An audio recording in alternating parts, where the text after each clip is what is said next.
appreciate you tuning in. Listen, text somebody, tweet somebody, let them know the push is on as we push for change, push for freedom, push for another. Come on, say D.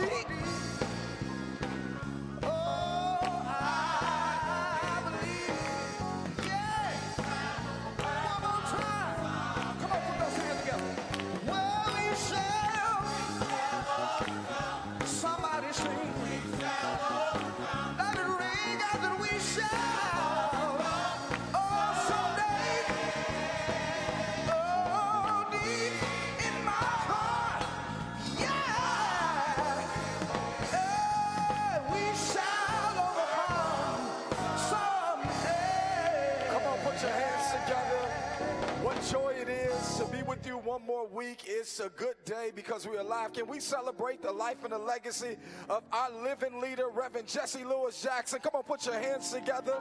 He's with us today. We're going to have a lot of conversation and content today. I want everybody to watch our screen. Those of you that are watching online, we have a tribute that we want to share for a giant that we lost this week.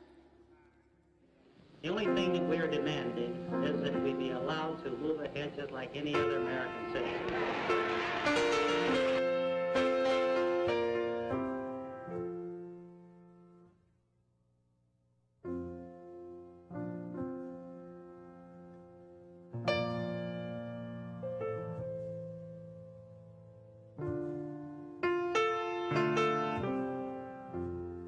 Today we must balance the tears of sorrow with the tears of joy. Mix the bitter with the sweet, death and life. Jackie, as a figure in history, was a rock in the water, creating concentric circles and ripples of new possibility. He was medicine.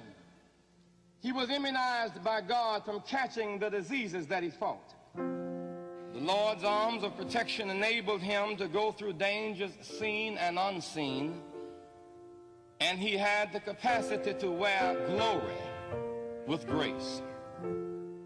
Jackie's body was a temple of God, an instrument of peace.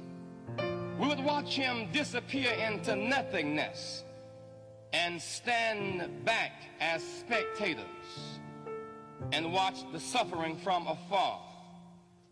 The mercy of God intercepted this process Tuesday and permitted him to steal away home where referees are out of place and only the supreme judge of the universe speaks.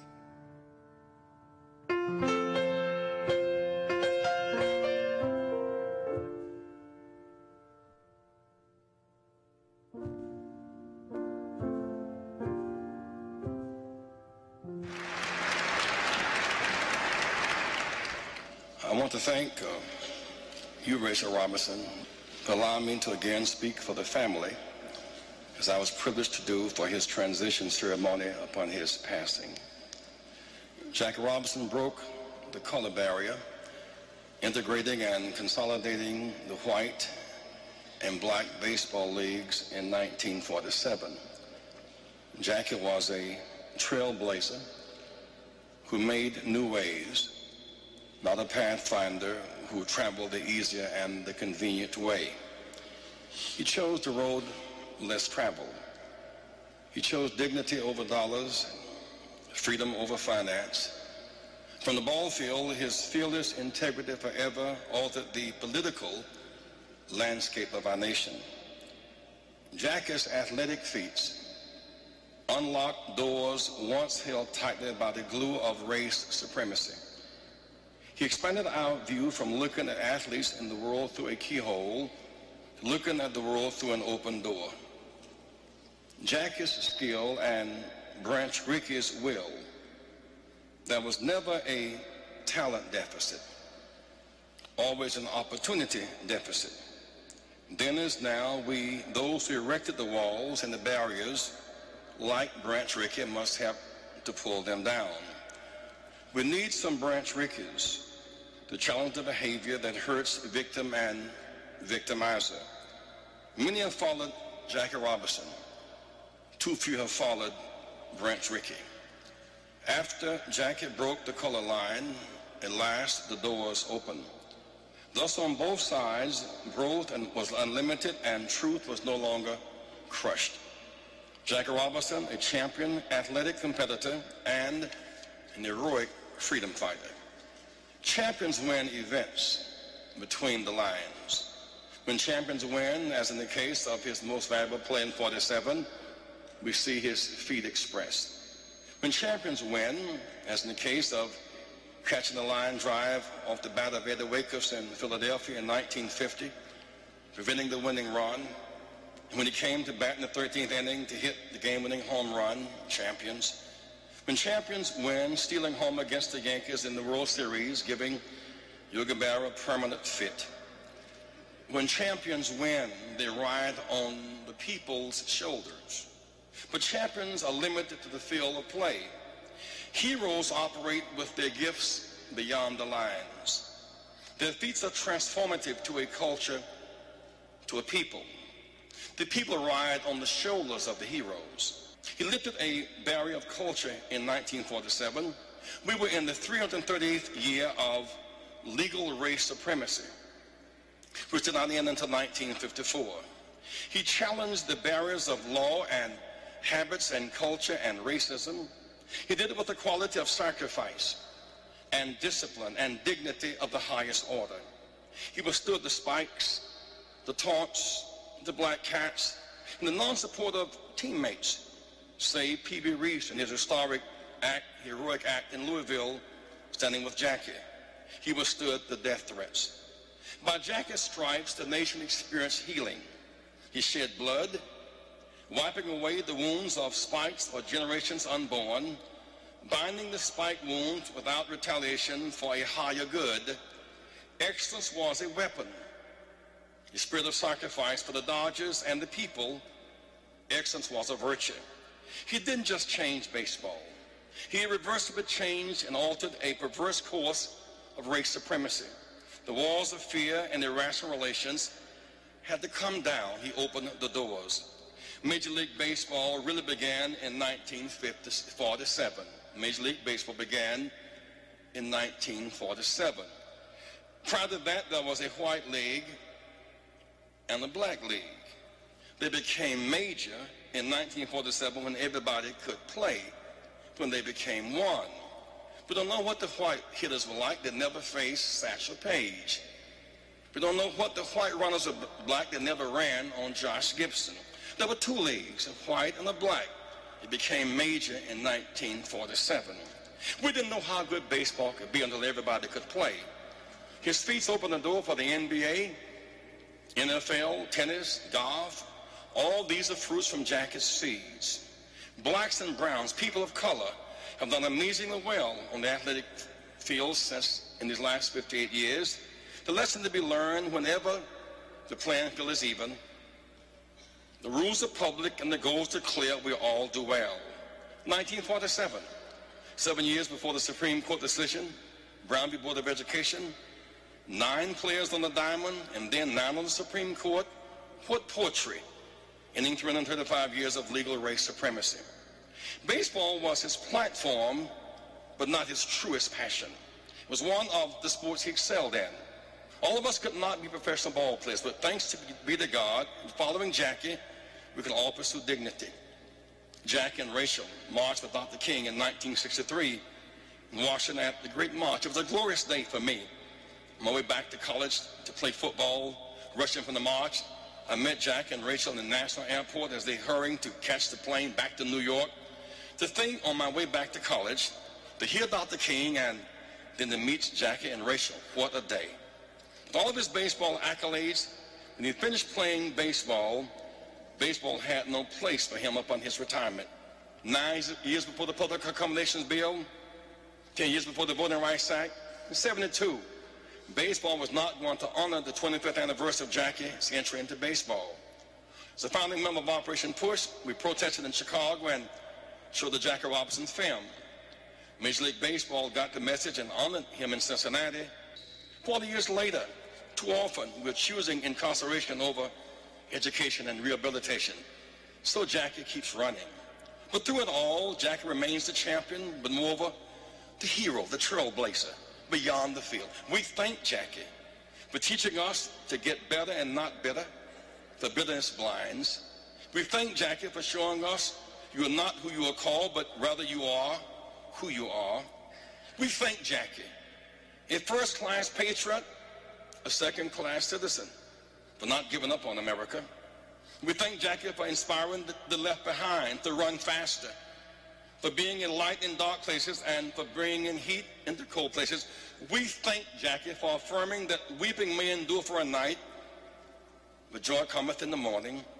We may not be responsible for being down, but must be for getting up. And when we do, God is available, the rope of hope. And no matter how deep the hole, how deep the spikes, how mean the humiliation, we can overcome, because nothing is too hard for God. We thank Jackie Robinson, a transformative force whose life made America better.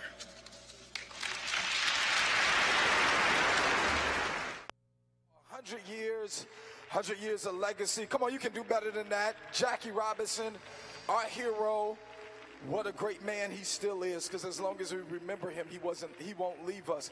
Those of you that are watching us, give us a call. The number's right there on your screen, 773-256-2700. Let us know wherever you are. If you have not taken your Push membership out this year, come on, support Rainbow Push before Rainbow Push has to come and support you. And so again, those of you that are watching us online, on Facebook Live, after we go off the air, we're still going to be connected with us. So again, those of you that are with us, we're glad that you're with us. Tomorrow morning at 7 a.m., Keep Hope Alive Radio, Reverend Jackson's going to be on the air. There's a lot of things to discuss as we continue to move forth in the movement. So again, tomorrow morning, Keep Hope Alive Radio.org. You can listen all across the world. You can download the iHeart app and join us tomorrow from 7 a.m. to 9 a.m. Central Standard Time. Can we welcome all of those that are watching us across the world? Come on, Rainbow Push.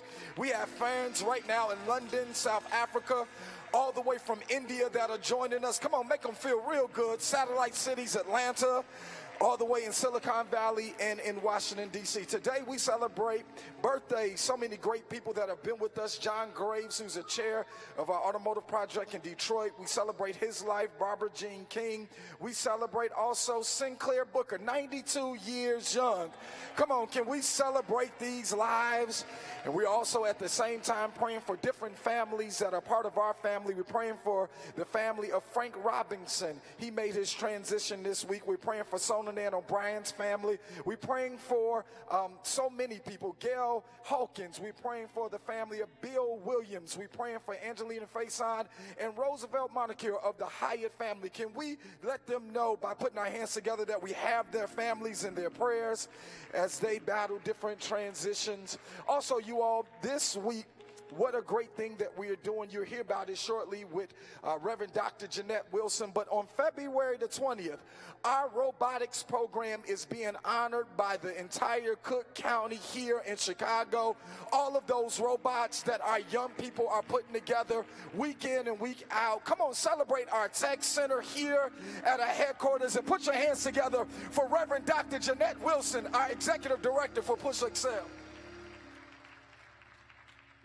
So excited about our Push Excel STEM program, and today we are proud to have Google in the house. We have Mr. Kevin Davenport. He's the Digital Inclusion Director at Google, and we have pastors and churches as part of our Faith Tech program. We'll be here for a luncheon meeting with Google today. Give Mr. Kevin Davenport a round of applause.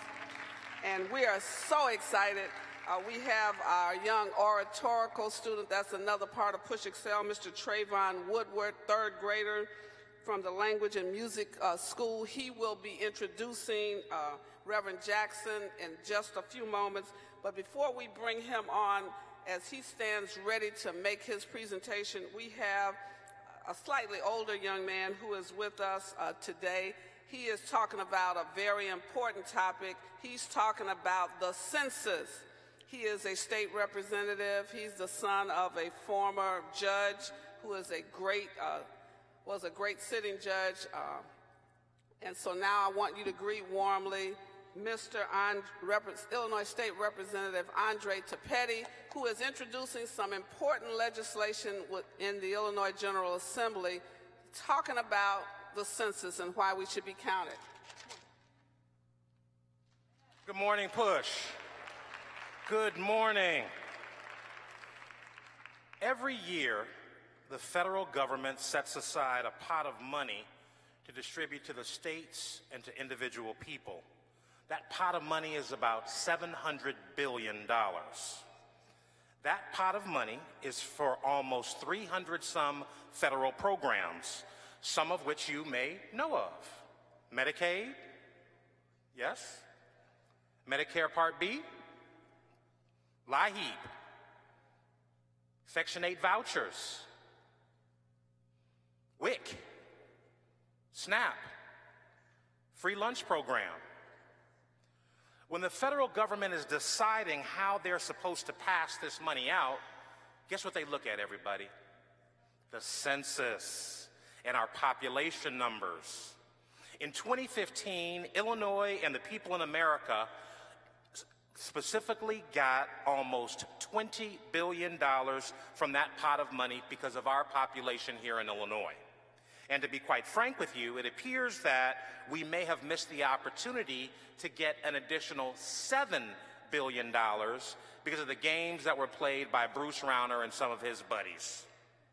Anyway, folks, the good news is, Illinois, we got about $1,500 per person in federal support in 2015. We want to make sure that every single year we get the money that we're entitled to. Would you agree with that? All right. So now, the first step to capturing those dollars is to make sure that we all participate in the 2020 census. The last census, as you know, was done in 2010. It happens every 10 years. And coming up soon, on April the 1st, 2020, there will be the new census, and we have to get ready. I say that, Push, because there's always a catch. Always a catch. Keep in mind that the census also determines how many congressmen each state gets. Each state, we know, gets 2 United States senators, a total of 100 senators. And there are 435 congressmen in Congress, and those seats are split up based upon what? Population. The more people in your state, the more congressmen you get.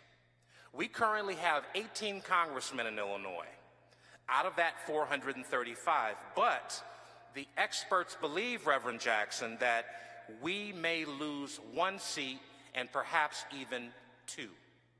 We can't let that happen, Push. We can't let that happen. And we also know that there are certain populations that are deemed hard to count. For example, people who are distrustful of the government, hard to count. The homeless, hard to count. Teenagers and young people who are moving around, hard to count. Ethnic and racial minorities, hard to count. Poor people, hard to count. People who live in rural communities, hard to count. And because, Reverend Wilson, this year, for the census in 2020, for the first time ever, it will be based upon the internet. So those folks who don't have internet access and those folks that are not computer savvy enough to use the internet, hard to count. But what we've done, Reverend Jackson in Springfield, is that we filed legislation that is designed to reach out and count our people, especially our most vulnerable people. Thank you. Our hard-to-count people. I filed the latest version of the bill yesterday, and it asked Governor Pritzker to set aside funds to help us count our people.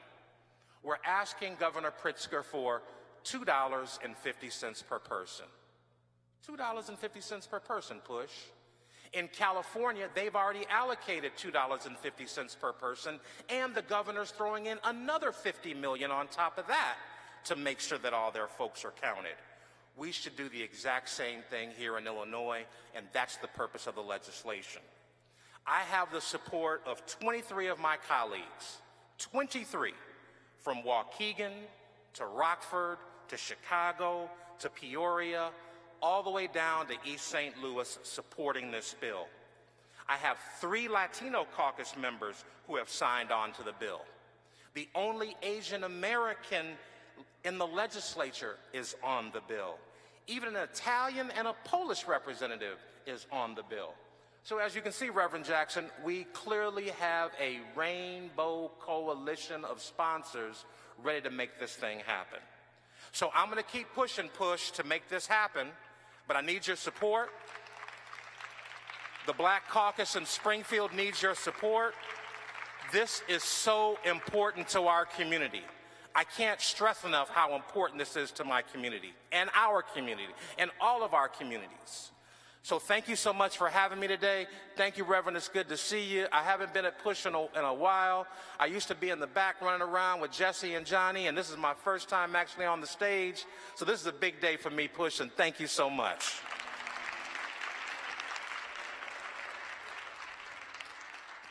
Come on, put your hands together one more time. State Rep to Petty. Listen, again, those of you that are watching, give us a call. 773-256-2700 is our number. We had a busy week here at Rainbow Push. What I want you to do is look at the screen one more time, those of you that are watching, for our weekend review.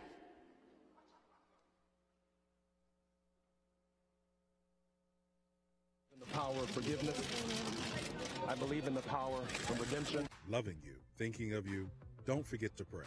This is an extraordinary book, and if you have someone who's been incarcerated, you want to get this because you don't want folks coming out not knowing what's going on in the world. This will show you how you can make it better. The lady who had given birth to me on March 11th, 1965, now was pleading for my life before the judge.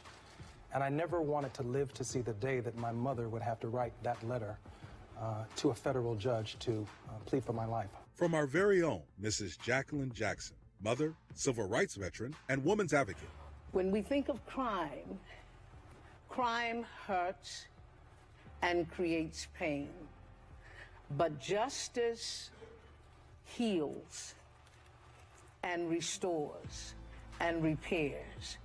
And there are many things that those who have been accused of nonviolent crimes can do in service of their community, as opposed to spend the time languishing in a penal institution. We celebrate her inspiring gift of love to former Congressman Jesse Jackson Jr.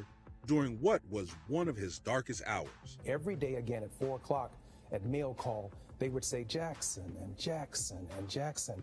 And I would watch men who were excited about the prospect of receiving mail, but the only one who was receiving mail was me. So I would give them my mother's letters and say, this is what my mother has to say about all of us today. And she was determined to write me every day and pull me out of the very dark place that I found myself in. Proving the ground is no place for a champion. All parents have high expectations for their children. You don't give birth to trash. Mothers love their children, and there are millions of women who shared the pain and still share the pain that I shared during this experience. And what we are trying to do now is put a dent into recidivism. 72% of the young men and women who are incarcerated return, and we don't want that to happen. It's Black History Month, and we're always making history, defying the odds, celebrating Spelman grad and Starbucks Chief Operating Officer Rosalind Brewer, as she becomes the second African-American woman to sit on the online retailer's board of directors, on the State of the Union, and making history. We meet tonight at a moment of unlimited potential. This year marks the 100th anniversary of Congress passing the 19th Amendment, guaranteeing women the right to vote. Lawmakers wore white to show solidarity with the women's suffrage movement.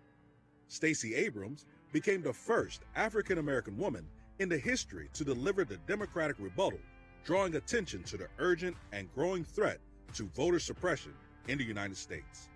Even as I am very disappointed by the president's approach to our problems, I still don't want him to fail. but we need him to tell the truth and to respect his duties and respect the extraordinary diversity that defines America. Our progress has always been found in the refuge, in the basic instinct of the American experiment, to do right by our people. And with a renewed commitment to social and economic justice, we will create a stronger America together. It's more than just blackface. It's about the legacy of segregation and discrimination. Reverend Jackson tweeted, "The Virginia governor has acknowledged his actions were wrong and racist and apologized. However, because of the depth of the offense, as a practical matter and under the avalanche of criticism, it will be virtually impossible for him to govern. Therefore, it would be wise to resign." Reverend Jackson appeared on Fox News this week and discussed the painful history of blackface as it once again rears its ugly head, this time in Virginia. The people, they have power of being the redeemer. They don't have political power, they have redemptive power. And that's what must be apologized to, not just to the media and positioning themselves, but this legacy of racial degradation and racial exploitation is deep and ugly. And I think that we would do well not just to talk about it, look into this point of view, let's do something about it. This week, Comcast NBC Universal unveiled a permanent Voices of the Civil Rights Movement exhibit at the DuSable Museum of African American History. The event celebrated Chicago's rich history in the fight for equal justice and honored Chicago-based Voices interviewees, including our very own Reverend Jesse Jackson Sr. Her grandfather was a supporter of Marcus Garvey. When the Klan violence escalated after World War I, he would sit out at night to protect their family home. As a 6-year-old, she would sometimes sit vigil with him. To think that we are seated, but we're really standing on someone's shoulders. Ladies and gentlemen, Mrs. Rosa Parks.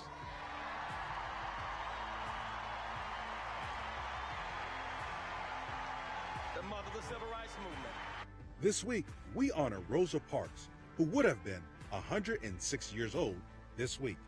She taught us, you must never be fearful about what you are doing when it is right. Important read, best analysis. Do not miss Reverend Jesse Jackson's weekly Sun-Times commentary. This week, Governor Northam would be wise to step down. Join the movement. Join Rainbow Push. Register for the Rainbow Push Coalition and Citizenship Education Fund 22nd Annual Wall Street Project Economic Summit, February 20th through February 22nd, 2019, at the Sheraton, New York, Times Square Hotel. Join Reverend Jesse Jackson, Congresswoman Maxine Waters, CVS Health President and CEO Larry Mallow, and others for one-on-one conversations and panel discussion on the racial wealth gap. To register for Wall Street Project Economic Summit, go to rainbowpushwallstreetproject.org. What a great week we've had. Those of you that are watching us, we have 120 seats available for our young people to go on a dynamic college tour. And so those of you that are watching, those of you that are with us, why don't you put a young person in the seat to see something that they might not see? There's 120 seats. We need your support, 773-256-2700. And this young man is a future scholar. He's in 3rd grade. He is a dynamic speaker. I want you all to make him feel comfortable and encourage him, none other than Trayvon Woodford as he comes. Thank you, Jesse Jackson, for letting me speak. Figure it out for yourself, my lad. You've all that the greatest of men have had. 2 arms, 2 hands, 2 legs, 2 eyes, and a brain to use if you would be wise. With this equipment, they all began. So start from the top and say, I can. Look them over, the wise and the great. They take their food from a common plate. And similar knives and forks they use. With similar laces, they tie their shoes. The world considers them brave and smart. But you've all they had when they made their start. You can triumph and come to skill. You can be great if you only will. You're well equipped what fight you choose. You have legs and arms and a brain to use. And the man who has risen, great deeds to do, began his life with no more than you. You are the handicap you must face. You are the one who must choose your place. You must say where you want to go, how much you would study, the truth to know. God has equipped you for life, but he lets you decide what you want to be. Courage must come from the soul within, and the man must furnish the will to win. So figure it out for yourself, my lad. You were born with all that the great have had. With your equipment, they all began. So start from the top and say, I can.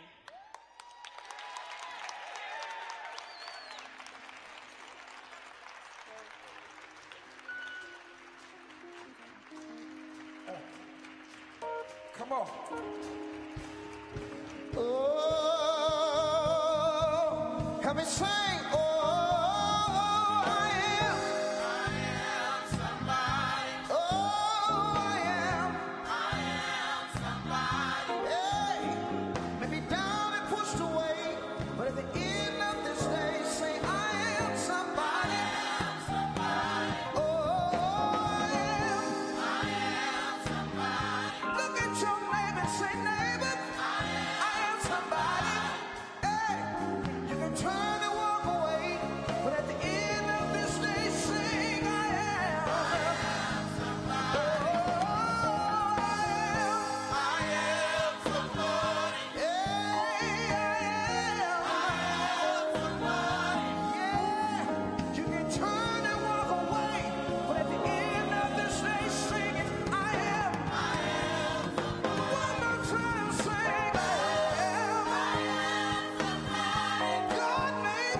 Somebody. Respect me. Protect me. Never neglect me. I am somebody. My mind is a pearl. I can learn anything in the world. Stop the violence. Save the children. Stop the violence. Save the children. Keep hope alive. Keep hope alive. Keep hope alive. Let me hear you scream.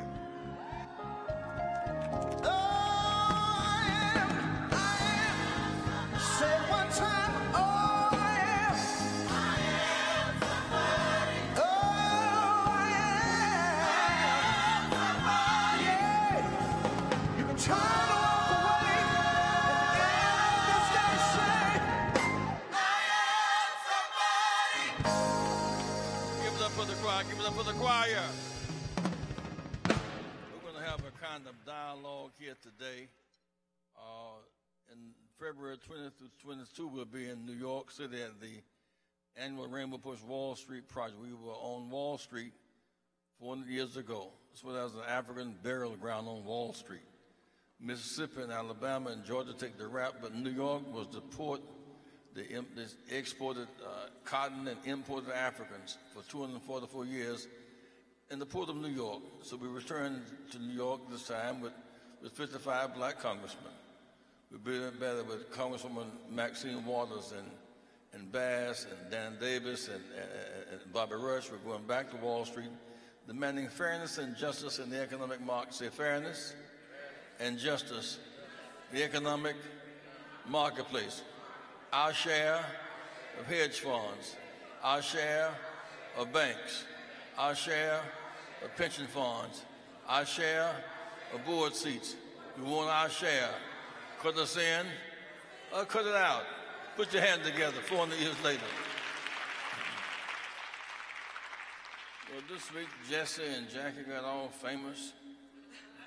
They were on the View Tuesday morning, they did the CBS Morning News. So I'm joining the show, Untitled Chapter show.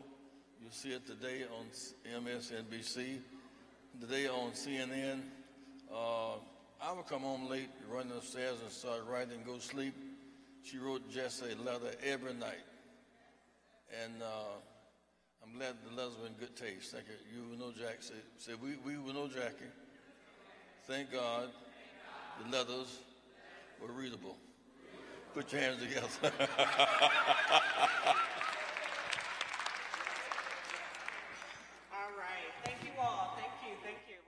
Love it. That was an amazing interview if you all were able to catch it. It was beautiful to see a mother's love. To see a mother's love. That's something that it can't be, nothing can compare to that. And that's what I saw when we saw Jesse Jr. and Jacqueline, Mrs. Jackson, talk about this experience that your family went through. Hello and good morning, everyone. My name is Felicia Lawrence, and I am a television co-host of The Jam. I'm a TV personality on The Jam. And that is a morning show which airs on WCIU TV, the Jam, WCIU, the U, right here in Chicago. And so I am so excited to be here. We talk about everything, news, entertainment, politics, celebrities, literally everything and anything that people are talking about. And I'm excited to be here with you all today. I find it an honor to be sitting on stage with you all. I am a South Sider, born and raised right here in Chicago. I attended our alma mater, North Carolina A&T State University. You all can give it up for HBCUs. Aggie Pride, he's going to say, we don't need to bring that up. He said, I'm married to a FAMU Rattler. We don't have to bring that up today. No, we love our HBCUs. So it is such a full circle moment for me to be back here with you all today and to be sitting on the stage with you all. So thank you so much for having me. We have a lot of important topics to get to. I'm sitting on the stage with giants. We've got Dr. Todd Erie, Vice President of Rainbow Push. And we all know this historical giant sitting in the middle here. So thank you for having me here. You can give it up for Reverend Jackson. So let's talk about what's going on in Virginia right now. It's obviously reverberating around the nation. This week we saw the Virginia governor under fire for appearing in blackface. He came out last Friday, said that he was apologizing for a photo of, it was two people in this photo, which included a person in blackface and a person in a KKK robe. The next day, literally 24 hours later, after the governor apologized, he said that it wasn't him in the photo. So we definitely have a little bit of back and forth going on here. Do you think that he should resign? Yes, he should resign because he no longer has the moral authority. He may not resign because there have been a lot of governors who had that same disposition for a long time. What strikes me, however, is that this was a photo taken 35 years ago. When we marched into Charlottesville fighting the Klan, he was on the right side with us. When Heather Heyer was killed, he was on the right side. We fought for the voter rights enforcement, he was there. Before the pull of the Robert E. Lee statue down, he was there. And 35 years later, he has to face that picture, which of course was humiliating to black people. What strikes me is, what is the threshold, Reverend Erie, for race? The woman who's not a senator from Mississippi ran against Mike Espy, and she said she would like to sit in the front seat of a lynching. 586 blacks were lynched in Mississippi, and she sits in the U.S. Senate today. No one's picking outside her house. The governor of Florida said when he was running against Gillum that this a little monkey running. The governor of Georgia, who was the Secretary of State, took thousands of blacks off the rolls and undercut the victory that earned Stacey Abrams. So it's not just the black face in Virginia; it's the behavior across the country. And I want to go a step further: that they can wipe off their black face. We can't wipe ours off. We would live with it. We have to live with it, and I submit to you that it's I think Cornel West said best, for everybody to absorb their sins of one guy should or should not resign is almost diversion, because there's no focus on the woman from Mississippi who said she should sit in the front seat of a lynching party. Dr. Uri, it seems that in 2019, this should be a no-brainer question, but I think I still have to ask it because clearly we see situations like this popping up. Why is it okay not to wear blackface? Why is it okay not to wear blackface, or why should we not wear blackface? Why should we not wear blackface? If we understand the history of blackface, blackface was the method by which black people were publicly ridiculed and caricatured in the period where we were trying to fight for our rightful place in the fabric of the United States citizenry. And so to mock black people in blackface in 1984, they lock it in time, but let's talk about what was happening in 1984 that should have even said then that it's not acceptable. In 1984, trying to imitate Michael Jackson, well, everybody remembers Off the Wall and the album cover. Michael Jackson was a light-skinned dude then too, so blackface would have been disconnected from the frame that the governor keeps trying to raise. But the more important thing that happened in 1984 is there was a significant historical presence of a black preacher who dared to run for president of the United States. And to miss the connection between the relevance of black pride and black power and to still caricature in blackface is problematic, and we've got to call it out for what it is in 2019. Seems like it should be a no-brainer, but clearly it's important to make sure that that history is not forgotten and that the importance of that is still vibrating in our nation, and that now we have even younger generations that can understand why we need to remember where we come from. There was a saying they used to use, say, sticks and stones break my bones, but talk don't bother me. Because somebody calls you the N-word does not make it so.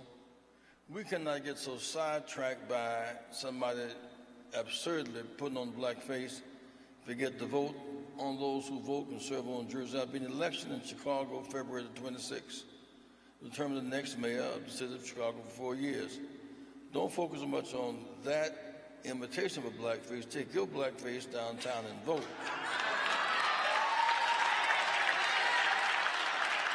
I think that's something we can all take note on. I said face. Take your blackface to go vote. Right, there you go. Okay. We appreciate that. We appreciate that. So you brought up the Chicago mayoral election. Let's talk about that. We have over a dozen candidates. This is a historical election here in Chicago, and it's probably safe to assume that we're going to be down to a runoff. But who do you think it'll come down to in this race? Very difficult to tell who it will come down to because they're very able people, but can't be one to win. When Harold ran in 1983, he led a scientific plan. We ignoring the plan. When I was a little younger and far less political, Jackie was trying to cook biscuits for me because I'm a major biscuit eater, you know. And I would say, thank you very much, but they don't taste like my grandma's biscuits, which I shouldn't have said. I shouldn't have said that, but I didn't know any better. And her biscuits, they were kind of like unleavened, though they wouldn't rise. They're good, but they're hard. But I found, it was tough though. But love don't make biscuits rise. Baking powder make biscuits rise. The science. And Harold put forth a way to make biscuits. Harold said, if I do run, there'll be one person running. If there's more than two running, then it could be assigned by the man. 2, put at least 50,000 new voters on to show me that you can really work. And show me some, in polls, you can draw beyond just a black community. This is not a small black town. This is Chicago. And put $500,000 on the table. We followed that theory. We won by 2 points in a 3-person race. So my fear is that if our vote is too dispersed, we could mess around and not come in number 2. The fact we have the numbers to come in number 1, we follow the science of voting, not just the emotion of dispersing our vote. So we're splitting up, the black vote is being split right now. Dr. Uri, what kind of strategy do you think needs to be set in place? Obviously, Reverend Jackson just touched on it, but how do we bring this together? How do we unite it? Obviously, this was the formula that got Harold Washington elected into the mayor's office. How do we fix this? We live in the period and the culture of personality, right? So we run elections devoid of substance. So the conversation is not who's running, but what's on the agenda of those who are running. And if our issues are not included in their agenda, then that helps us to avoid the trap of the cult of personality. There's name recognition on the ballot. There's the sense of family entitlement on the ballot. There are folks who have been in other roles in government now trying to run for mayor. At the end of the day, the mayor, as the executive of a city, the city in the state of Illinois, has an important role to play. And the question is there an inclusive agenda that addresses the concerns? Public safety, what are we going to do about unconstitutional policing in the city of Chicago? Who's going to lead the Chicago Police Department? What are we going to do about public health issues? What are we going to do about economic development, equity, and inclusion? Not just talking about putting black faces on the job. Let's put green money in black pockets and make sure that we get to an economic empowerment strategy. That's why Reverend does Wall Street and the things that he's been talking about over and over again. Because if you have diversity but you don't have inclusion, what you have is a different form of blackface with no real political empowerment attached to it. Meet me in New York, February 21st, 2021, 22, because we saw the Super Bowl game last Monday, and 75% blacks on both sides of the ball. We're going to be picking cotton balls to footballs. The stadium is public funded, but owned by whites, because we're going to deal with the formula. How do you build stadiums in New York? We don't own. We have 2 black football coaches. We had 7, now it's down to 2. We own no football teams. We should own the next 2 football teams as a demand. We own no black baseball team, only 1 basketball team. So now is the time to move from basketballs and footballs and cotton balls to economic ownership and justice. That's what the Wall Street Conference is about in New York, February 20. Go to your website today, meet me there. Certainly, and we're going to touch more on that. Just so people know, February 26th is the Chicago mayoral election. Early voting across the city starts Monday. Don't wait till February 26th. Let's make sure we get it in on time and early. And who will be Chicago's next mayor? All the people will decide. You all sitting here will decide. So let's talk about this economic conference that's supposed to be happening, a Wall Street Project Economic Summit, February 20th through the 22nd, as you just mentioned. How important is that? Because that was Dr. Martin Luther King Jr.'s next venture that he was taking on, the Poor People's Campaign, and that was where you have picked up the torch for the last 50 years. The 4th stage of our struggle. The first stage was to end legal slavery, 244 years.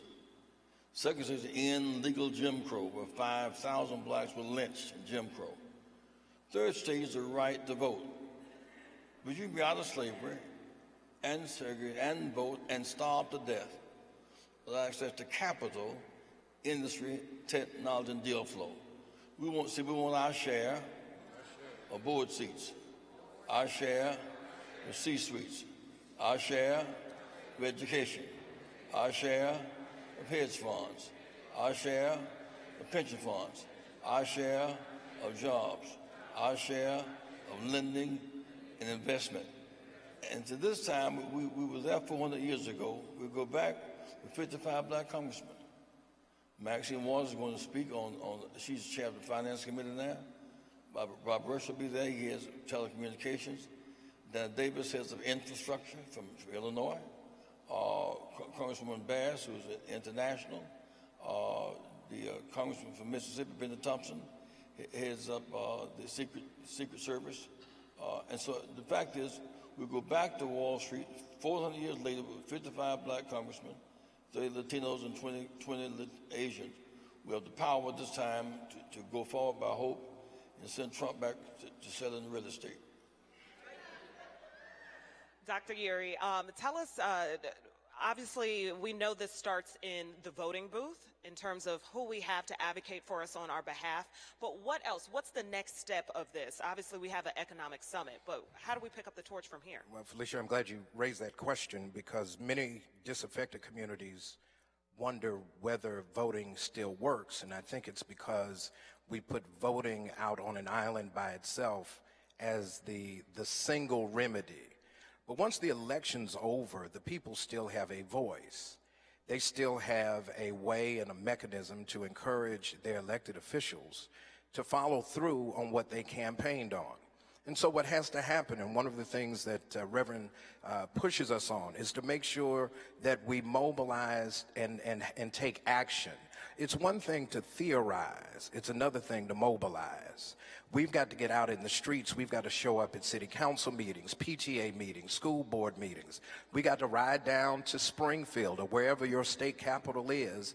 And as you show up in the hearing rooms, that's when you begin to influence policy. Many folks are talking about the Broadway show Hamilton. And one of the key songs on the Hamilton soundtrack is The Room Where It Happens. The room where it happens is the committee room where every bill gets heard. And if you don't have a seat in the room where it happens, it's going to tell you that your issue's not going to make it to the agenda for them to even talk about it in that room. So you've got to make sure that once you vote, you still have to engage those who get elected and make sure that they deliver on the issues that matter to you and your community. Otherwise, you are signing up for whatever they bring back to you. So if you buy groceries every week and don't cook in the meantime, it made no sense to buy the groceries in the first place. See, if I buy groceries every weekend and don't cook in the between time, buying groceries was a waste of time. Reverend has a way of breaking it down for us, doesn't he? He has a lot of eating examples. I'm not sure why that is, but A Carolina man there, a Carolina man. All right, let's talk about fentanyl. Okay, there are so many topics that we could talk about. Let's talk about fentanyl. I think this is something that kind of gets pushed down on the list. $1 billion worth of drugs, enough to kill 57 million people, and Trump wants to build a wall. El Chapo has an underground tunnels under the fence. The drugs came off of a truck coming through the port. Reverend Jackson's talking about one of the largest drug busts of fentanyl that happened this week, and it crossed through a legal port in our U.S.-Mexico border. Drug comes through airports, seaports, and roads and tunnels. And so Trump's monument to himself will not solve. I'm glad that NASA is standing up. Yeah. Well, let's talk about that wall a little bit right now. So we just had the State of the Union from our president this Tuesday. 76% of viewers found that his State of the Union address was actually one that was favorable. To me, it sounded like it was a campaign speech. That's exactly what it sounded like. Do you think President Trump has a chance of being reelected in 2020? He has a chance. We will determine that. We won the last one by 3 million. If we had voted our numbers, say if we had voted our numbers in Georgia, North Carolina, Milwaukee, Philadelphia, and Detroit, he would have won. So he can win again if we don't pull our weight. We pull our numbers, we have the power to retire him. China cannot determine the next American president. Not France. So we have the power. China does not have. Japan does not have. Europe does not have. We have the power to determine the next president. In fact, one of us can be the next president. So Dr. Uri, he was still vowing to get this wall built in this State of the Union address. He's still pushing forward. We just had the longest government shutdown in U.S. history, 35 days. Friday, this upcoming Friday, is the deadline. We had a temporary resolution that stopped the shutdown after 35 days, and this Friday we could be facing the same thing again, and it doesn't seem like lawmakers have gotten any closer to a resolution or a compromise or something like that. We could be facing another shutdown. Do you think we'll ever see this wall, or what do you think will happen to bring our lawmakers together? If there is no outrage from the people, there is no incentive. Say that again. If there's no outrage from the people, there is no incentive for the lawmakers to come together. At the end of the day... You mean if 800,000 people march on Washington, they'll get their paycheck? 800,000 federal workers were affected in this shutdown. If the 800,000 disaffected workers marched on their government offices, every elected official has an office in the district that they serve. You may not be able to make it to D.C., but you can make it downtown. If you show up at that office downtown, it's going to make local news. If it makes local news, every elected official reads the local news from the state that they represent. And if you make local news, you can have national impact and change the dynamics for how they handle this wall situation. Let me express my thanks for this format today. Deborah, CIU. Thank you for having me. I want you who are watching me today around the country, I want you to join Rainbow Push. We need your help. We're doing research. We're fighting the fight in Virginia and Mississippi and Georgia. We need your support to make it happen. We're going to fight blackface and black marginalization wherever it manifests itself. We're going to register ourselves, and we're going to stand up. This week, go to your, I guess, called Amazon. Basil ain't scared, is he? Basil called National Enquirer saying, go to Amazon, order the book, written by Jackie, Letters to a Son in Prison. Put your hands together. Let me express my thanks to you.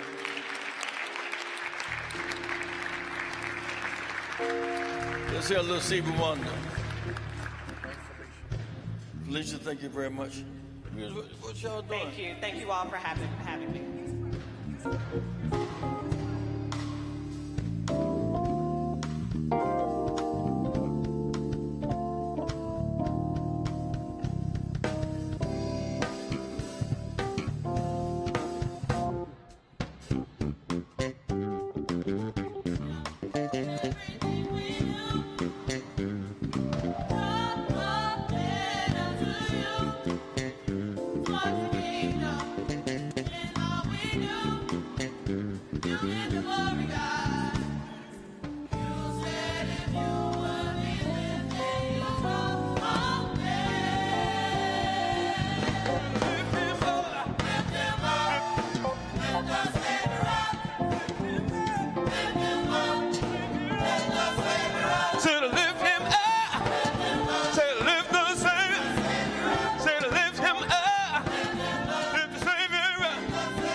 watching us on television here and around the world, join Rainbow Push to say a minority of people. Say minority with a majority agenda can change the world. The majority, the minority agenda is irrelevant. One say a minority with a majority agenda can change the world. A majority, the minority agenda is irrelevant. Now, for Rosa Parks, it's a person changed her mind. A Martin Luther King, a preacher in a small church. There were some bigger churches. Say minority with a majority agenda can change the world. 4 students in Greensboro, 4, not 4,000, 4 sat down. The rules said when we stand up and fight back, good things come our way. I want you today who will listen, watch me now around the world, join Rainbow Push today. Some of you are here today, you should not only get your membership renewed, but you should sell at least 10 memberships this month. This is African American History Month. As we celebrate it, there's much more to be said. This is the 400th year since we've been here. We've come a long way from having the power to change the course of Wall Street. Now, if you today you're here, I want you to contribute at least $100. Stand. I know legislators have a lot of money when they're doing the debt as the judges. That's right. You sacrifice. Now, that song you were singing one about Stevie Wonder. Let me hear a little of that. Yeah. You give this $100, please stand. Mathematics more. Sigma Man. Jackie, I know you have money too. Show me some shine. Keep on coming. Sometimes keep on walking. Keep on turning. 'Cause it won't be too long, long, long, long. Hey, listen. You keep on lying to me in my face. My people, y'all, don't stop lying, no. Whoa. Keep on turning. It won't be too long. Yeah. Oh, so glad that you let me try again. Last time I did the whole world a sin. Our collection. Jonathan is in India today studying Mahatma Gandhi. A big hand for Jonathan, our national spokesman. Don't forget, you like to sell at least 10 memberships. You sell 10 memberships stand. You sell 10. You sell 10. Your church, your house, your family. You will sell 10 membership stand. You will sell 10 membership stand. You said, tell me, Jackie, all them folks you got on your plantation, you sell 10 membership stand. Courtney, get up. We bailed you out of jail. You need to do something. Ziegler, get up. 10 in your family. Try not to call your name, make you famous. Yeah. You said at least 5 membership stand. You know, I want to thank you. It's been a cold winter in Chicago. Said we made it through the cold. It's getting warmer in life. It's getting better. Put your hands together. You give at least $100. Come forward with the money. Give it to Reverend Yeri. Keep going. Granger sent you 2 checks. Who? Granger. All around me every day. He was the one to protect me as I travel all the way.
give at least $50 a stand.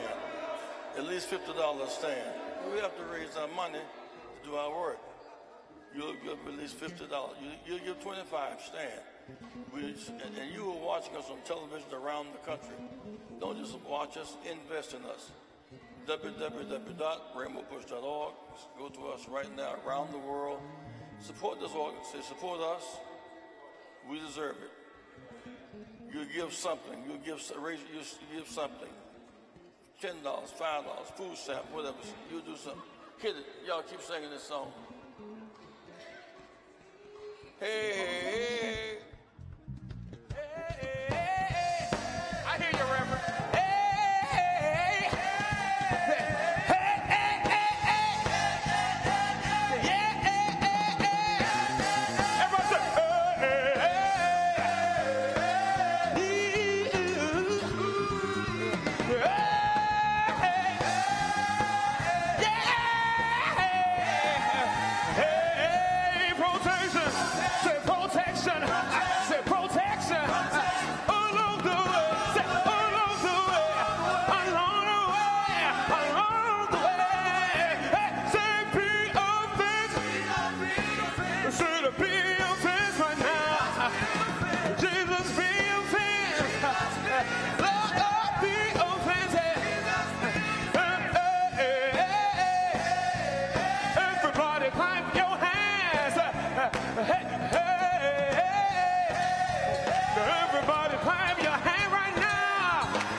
I want y'all to do a little Stevie Wonder in a minute. Jeanette, come here, please. French. Sister Jeanette, come here just for a minute. Jeanette, explain. We have several functions here today. I want you to know what's going on so you don't just run out the door. Explain what's happening today, Jeanette, please. We have a press conference that will be going on downstairs in the studio. Reverend Patterson and others, we need you in the press conference. And then at 12 o'clock, we have a Google Tech Luncheon. We're going to talk about our Faith Tech program upstairs in the community hall. Women, all women stand. Want you to meet us in the chapel. There's a women's auxiliary meeting. We're going to look at how do we plan to go forward as women in 2019 as we move through March towards the Push Convention. That's in the chapel right after this. So don't go to the press conference, you go to the chapel, except for people like Jackie Algie representing SEIU. Okay? And then we have in the auditorium, how many parents or people have young people you want to go on a college tour? College tour this year, April 13th through the 20th. We're going to be here in the auditorium at 1 o'clock. College tour meeting. Say, Rep and Pastor, what you guys go with me to the press conference, okay? Jackie Algie. Give me a little Stevie Wonder we get out of here. Say, wanna go higher, higher, higher. Brother Gilmore, wonder. Thank you, brother. Higher,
confused.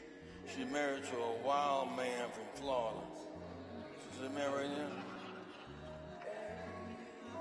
Ask him, did he write a check? Say Felicia is taking territory. Put your hand together.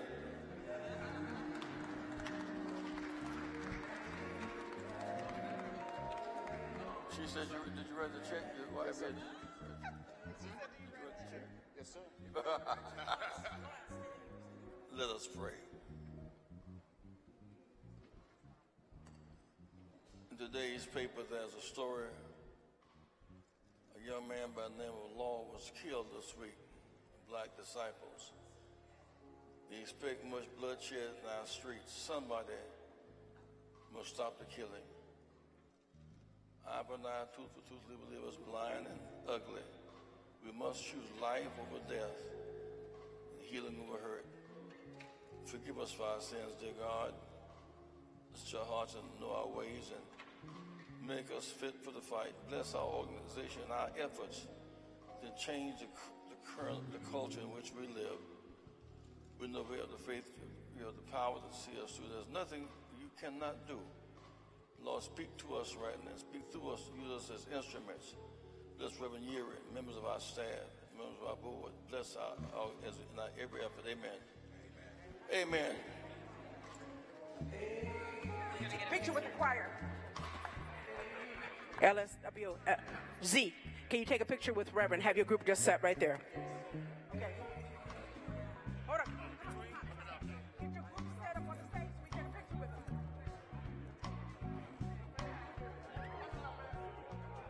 On the stage, on the stage, on the stage.